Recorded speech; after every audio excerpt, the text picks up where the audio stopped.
வணக்கம், இது Tamil digital classes. இன்றைக்கி பார்க்க போகிற தலைப்பு பார்த்துருங்கன்னா மதுரை காஞ்சியை பற்றி பார்க்க போகிறோம்.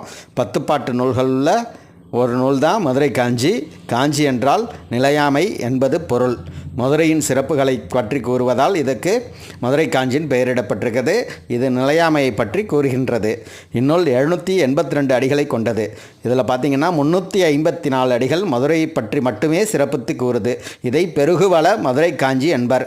இதன் பாட்டுடை தலைவன் தலையாலங்கானத்து செருவென்ற பாண்டியன் நெடுஞ்செழியன்.